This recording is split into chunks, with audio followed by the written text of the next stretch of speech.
Praise the Lord. Magandang araw sa bawat isa sa atin. I thank God because of this opportunity of sharing to you the Word of God, and salamat sa Panginoon because this is the opportunity uh, again to serve the Lord and strengthen our faith once more. So, speaking about faith, ang aking topic is about refined faith. Okay? Uh, Sabi ng Bible is ang ating faith daw ay sinusubukan. So, to begin with, let us read 1 Peter chapter 1, verse 6 to verse 7. Okay, kung kakatayo kayo dyan sa inyong upuan, please do so as we read the scripture. Okay, sabi ng Bible, you rejoice in this, though now for a short time you have had to struggle in various trials. Then the genuineness of your faith, more valuable than gold, which perishes, though refined by fire, may result in praise, glory, and honor at the revelation of Jesus Christ. Okay. Praise be the name of the Lord. Pagpalain ng Panginoon ang kanyang pagbasa ng salita ng Diyos. You may be seated and can we just pray? Heavenly Father, we thank you for this opportunity. Once again, I pray that you will reach us out, Lord God, wherever we are at nasaan man kami ay kaya mong abutin. Hiniling ko, Panginoon, ang kapangyarihan ng Espiritu mo na kumilos at gumalaw sa amin. At dalayan ko, Lord God, ang special anointing as we study your word. We give you thanks, we give you honor. In Jesus' name we pray. Amen and amen. Praise the Lord. Okay? So, sulat ito ni Peter. Sabi ni Peter ay nung sumulat siya doon sa mga churches, sabi niya, imagine niyo yung inyong faith ay katulad ng isang gold. Okay, dumadaan sa process. Kasi ang mga Christian during that time, number one ay yung mga Christian Jews, yung mga Hudyo na naging mananampalataya, they were expelled from their family, from the community, because of their newfound faith. So, tinanggal sila. Okay, nireject sila. So, wala silang inheritance, wala silang properties. So, kung saan lang sila pumunta. Pangalawa, yung mga Christian Gentiles were also persecuted by the state. Diba? Kasi, una-una, sa panahon nila, kung ikaw ay isang Romano, ang alliance mo ay nasa emperor. You have to say that there is no Lord except the Caesar or the emperor. So when they heard about Jesus and they believed in Jesus, they accepted Jesus as their Lord and Savior, and openly they confessed that Jesus is Lord. So because of this, ang state, ang tingin sa kanila, mga traitor sila. That's why they are being persecuted. So sabi ni Peter, in spite of all these things that is happening to you, imagine yourself or your faith like a gold, it is being refined. Mas lalo sa panahon natin ngayon, di ba? So, sa Book of Job, sa Job 23 verse 10, sabi ni Job, yet he knows the way I have taken. When he has tested me, I will emerge as pure gold. So sabi ni Lord is this, sabi ni Job, I am going through a series of fire molting, pero after this, I will come out as a pure gold. Ang gold pala kasi pagka nakuha mo sa let's say sa ilalim ng lupa, marami pang ibang elements na kasama yan. So, para matanggal yan, hindi nakukuha yan ng paghugas lang sa tubig. At kinakailangan dumaan siya sa mainit na apoy para ma-melt at mawala yung ibang mga elements na kasama niya. So, para bumalaman na may quality ang gold, is merong measurement sila, ang tawag ng carats, di ba? 2 carats, 4, 6, 8 until such time na kung halimbawa mga 99.9% na ikaw ay pure gold, ang imamark sa iyo, you are 24 carats. So ang ating faith, sabi ni Job, is also being described like gold, and it is tested to find its quality. Tinitignan ang quality ng ating faith. So, si Job dumaan sa refinery talaga siya. Ni-refine ang kanyang faith. Imagine that, diba, doon sa chapter 1, sabi yung kanyang oxen, mga donkeys, kinuha ng mga Sabaeans, yung kanyang mga shepherds, at saka yung sheep, tinamaan ng lightning, yung camels niya, kinuha ng mga Chaldeans, yung kanyang mga anak, nung nasa isang party, suddenly nagkaroon ng malakas na tornado, ng winds, and then patay lahat kasi bumagsak yung bahay. Personally, nagkaroon siya ng sugat. Yung kanyang wife, sabi sa kanya, curse mo na lang agad para mamatay ka na. Matapos na yung suffering na yan. Diba? Yung mga kaibigan niya na gusto makapagsimpatay sa kanya, kinasuhan pa siya. Sinabi niya, oppress mo yung mga tao, yumabang ka na, kayamanan mo na ang God, mga ganun. So, ang dami niyang dinaanan na test.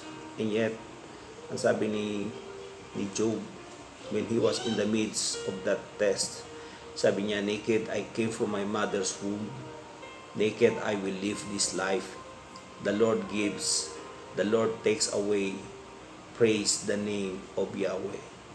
So, tines ang kanyang pananampalataya, tines ang kanyang faith,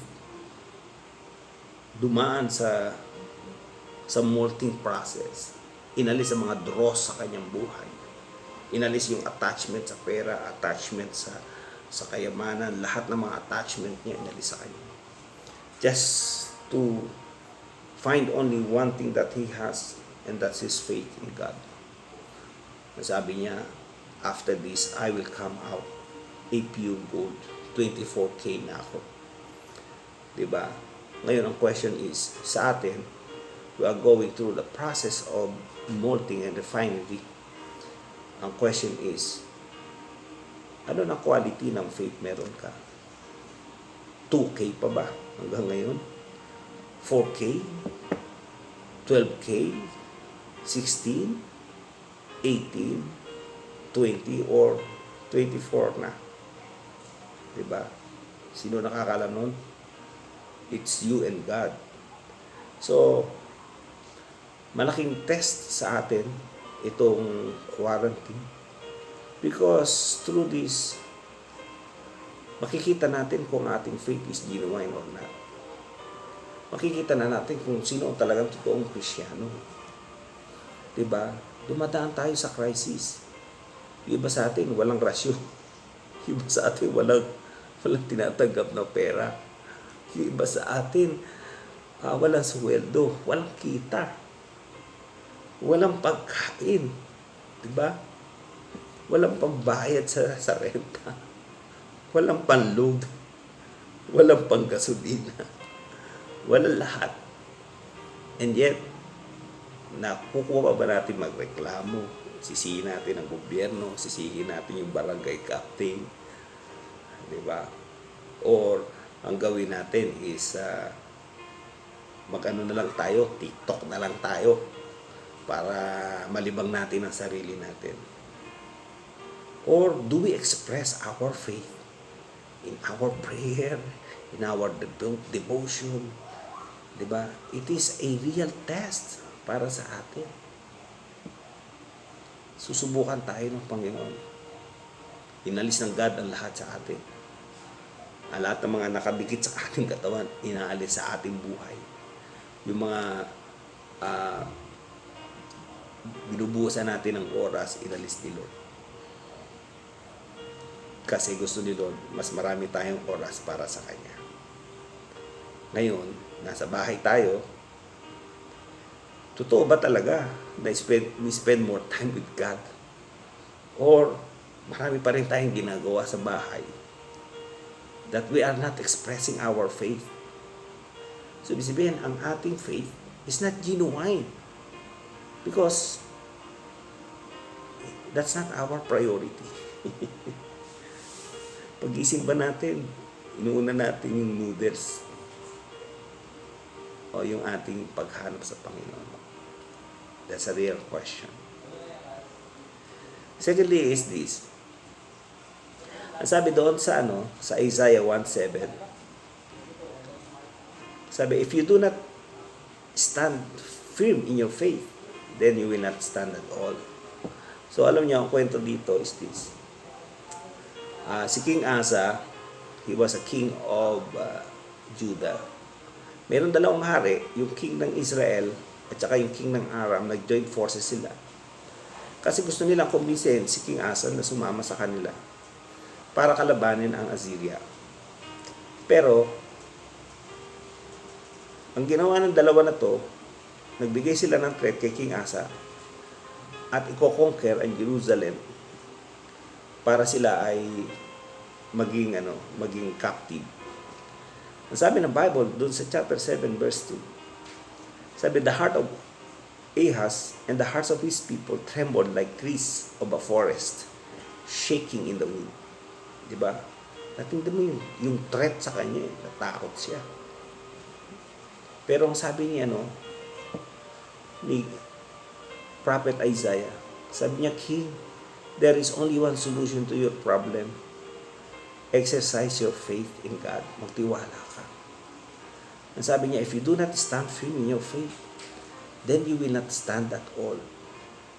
Sa panahon natin ngayon, meron tayong crisis na dinadaanan. If we will not use our faith, our trust in God, nothing will happen to us. Walang mangyayari sa buhay natin. Diba? Dito, sabi ni Prophet Isaiah, your faith is like a tree, King. It is like a tree in the forest. Pag may dumaan na malakas na hangin, typhoon, tutumba ba yan? O makakatayo? Kung yan ay nakatayo, ibig sabihin, your faith is so strong. Kasi, tinitingnan ng God yung ating yung strength ng ating faith. Is our faith strong enough to stand against all trials and tests? Diba? Ang buhay hindi always smooth sailing. Ika nga. We are going through tough times. Pero sabi nga during tough times, the strong will stand out. So, is your faith as strong as the trees of the forest? Matured na ba yung yung faith mo? Matibay na puno na ba yan? Dumaan na ba yan sa maraming hangin at gusto siyang tumba pero nakatayo pa rin? Diba? Kasi ititest ang strength ng ating faith. Titingnan ni Lord kung ang faith mo nasa Kanya pa. Titingnan ni Lord kung ang faith natin is gumagana pa. Tinitingnan ni Lord under this crisis kung ang faith natin is still strong. Hindi lang tayo nagpe-praise God dahil sa maraming blessing. Hindi lang tayo nagte-thank God dahil sa maraming pagpapala. Hindi lang tayo nagte-thank God because our life is going smooth. Pero kapag dumating ang panahon ng test like this, are we still thankful? Are we still seeking God? Are we still worshiping God? Are we still developing our faith? That's a big test para sa atin. Diba? Alam po ninyo, sa Bible, tinitingnan ng God ang strength ng iyong faith. Okay. But ngatlo, I'd like to share, how valuable is your faith? Diba? Sa Bible is this. Merong isang lalaki, pangalan niya ay Lazarus. Alam niyo naman ang story nun. Doon sa Luke chapter 16. Diba? Yung sa Luke 16, ang sabi ng Bible sa verse 20, at his gate was laid a beggar named Lazarus, covered with sores and longing to eat what fell from the rich man's table. Even the dogs came and licked the sores. Diba? So, financially, broke si Lazarus. Diba? Physically, marami siyang sugat like you. Socially, wala siyang mga kaibigan, abandon siya ng family niya. Nandun lang siya sa gate ng mayaman, doon lang siya nakatira. And then, his longing to be filled with the rich man, from the rich man's table. Yung mga tira-tira ng mayaman,